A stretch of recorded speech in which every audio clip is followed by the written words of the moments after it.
तो देखो, कोई कंट्री जब ताकतवर होता है ना, उसका सिटीजन भी, उसकी भी इज्जत बढ़ती है। आज भारत वालों को वीजा लेना पड़ता है। क्या लेना पड़ता है? और अमेरिका के नागरिक को किसी भी देश में जाने से पहले वीजा लेने की जरूरत, एक दो देशों को छोड़ करके दुनिया में करीब 204 या 204 के करीब देश है। 4 देशों को छोड़ करके 200 देशों में जाने के लिए अमेरिका वालों को वीजा लेने की जरूरत, हमें 2 देशों को छोड़ करके कोई देश अपने भीतर घुसने ही नहीं देता। एक मॉरिशस जा सकते हैं हम, दूसरा नेपाल जा सकते हैं, और वो तो अपने भाई है।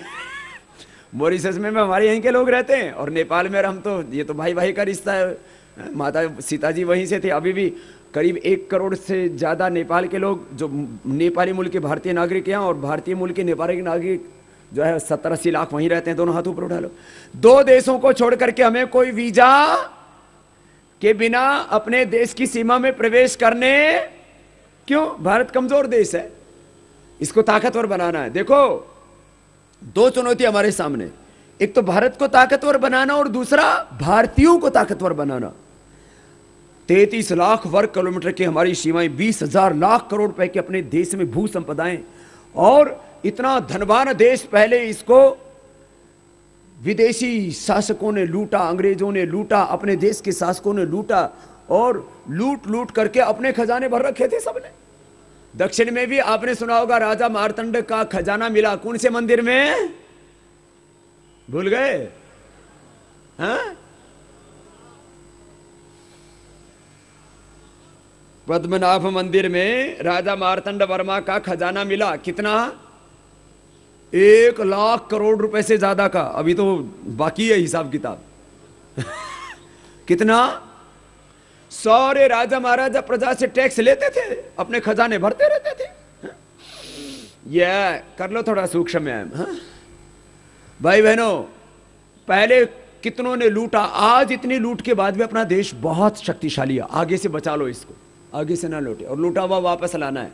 उसके लिए हमने बताया, काले धन को राष्ट्रीय संपत्ति घोषित करो। उसका पता न लगाने के लिए उसको वापस लाने का पूरा एक प्रोसीजर हमने केंद्र सरकार को बताया, लेकिन नहीं मानना पड़ेगा। किसी भी बड़े काम के लिए वक्त तो लगता नहीं, दरअसल बहुत बड़ा मुद्दा है।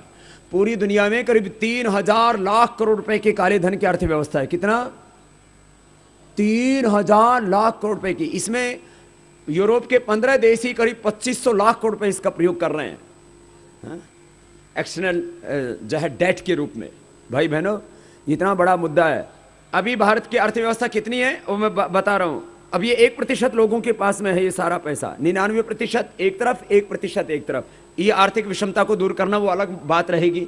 इसके लिए मैंने कहा था आर्थिक नीतियों को, व्यवस्था को बदलना पड़ेगा। लेकिन जरा गौर से सुनना, इस समय भारत की जो जीडीपी है, भारत की जो अर्थव्यवस्था है, वह है 202 लाख करोड़ की। कितने की है बोलो तो जरा? तो मैं अपने घर का बैंक बैलेंस तो बता, देश का बैंक बैलेंस बता रहा हूं। कितनी है? 202 लाख करोड़। जापान की जीडीपी है 215 लाख करोड़। कितनी है बोलो? 215 लाख करोड़ रुपए की अर्थव्यवस्था है वहां की। और चीन की अर्थव्यवस्था है 503 लाख करोड़। कितना? और अमेरिका 732 लाख करोड़। कितना? और उसमें से 1,000 लाख करोड़ का तो उसके ऊपर कर्ज है, तो हो गया ना अपने आप ही नीचे। ये तो थोड़े दिन में अमेरिका सहित पूरा यूरोप दिवालिया होने वाला है। भारत वालों, अपना पैसा वापस ले आओ, नहीं तो कुछ नहीं मिलने वाला है। खा पी के बराबर कर देंगे। यावत जीवेत सुखम जीवेत ऋणम कृत्वा घृतम पिबेत। जब तक जियो सुख से जियो, ऋण करके भी घी पियो। इस सिद्धांत पे चल रहा हो। अपना पैसा वापस ले आओ। यदि 400 लाख करोड़ रुपए हिंदुस्तान का वापस मिलता है तो वो, उसको हम एग्रीकल्चर में, इंडस्ट्री में, सर्विसेज में इन्वेस्ट करते हैं तो बढ़ता है, फिर पैसा, पैसे से पैसा बढ़ता है। ये सिद्धांत है पैसे का, सर्कुलेशन का, व्यापार का। तो भारत की अर्थव्यवस्था जिस दिन काला धन आएगा 1,000 लाख करोड़ रुपए हो जाएगी, और भारत वर्ल्ड इकोनॉमिक पावर बनेगा। और ये काम हम सबको मिलकर के करना है, तो हिंदुस्तान महान बनेगा। फिर हम भारतीयों को कहीं पर जाने के लिए, हमको भी कहीं पर वीजा की जरूरत, सारी दुनिया हमारा स्वागत करेगी। अर्थव्यवस्था इतनी बड़ी होगी कि हमारे यहां पर हमारे लोगों को तो काम मिलेगा ही, दुनिया के लोग अपने आकर के यहां नौकरी किया करेंगे। जैसे आज अपने बच्चे पढ़ लिख करके कहां जाते हैं? अमेरिका क्या करने, नौकरी करने, डॉलर कमाने।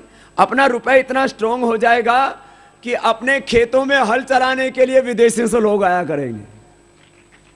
हाँ, आज हमारे यहां जाकर के वहां लोग झाड़ू लगा रहे हैं, कोई सड़क बना रहा है, कोई पोछा कर रहा है, कोई पेट्रोल भर रहा है। ये काम तो करते हैं वहां जाकर के। कोई ठीक है, कुछ इंजीनियर आदि हैं, वो कंप्यूटर आदि का काम करते हैं।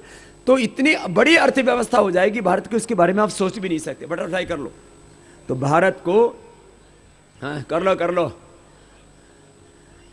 ये बटरफ्लाई बोलते हैं तितली को। ये मक्खनबाजी नहीं कर रहे। हाँ हाँ हाँ, मक्खन तो बहुत लगाया इन कुछ लोगों ने हिंदुस्तान को। हाँ देखो जरा अगली बात सुन लो। तो आप क्या कर सकते हैं इस काम के लिए, हिंदुस्तान के लिए? एक तो योग करो। योग करोगे तो आप रोगी नहीं होगे, नशा नहीं करोगे, और योग करोगे तो स्वस्थ रहोगे। बीमार आदमी देश की सेवा नहीं करता, उसको सेवा करनी पड़ती है। तो सब संकल्प लेके जाएंगे, सब योग का प्रयोग करेंगे, कोई रोगी नहीं होंगे, नशा नहीं करेंगे, इससे देश आगे बढ़ेगा। दूसरा काम, स्वदेशी का उपयोग करेंगे। देश का पैसा देश में रहना चाहिए कि विदेश में जाना चाहिए, बोलो? तो कोई भी विदेशी वस्तु का प्रयोग नहीं करेंगे। साबुन है, शैम्पू है, टूथपेस्ट है, क्रीम है, पाउडर है, छोटी छोटी चीजें हैं। आज संकल्प लेके जाओ, स्वदेशी को ही अपनाएंगे। तीसरा काम, इस बार विधानसभा चुनाव, फिर आगे लोकसभा चुनाव, सारी राजनीतिक पार्टियों को हम 3 मुद्दे दे रहे हैं। काला धन,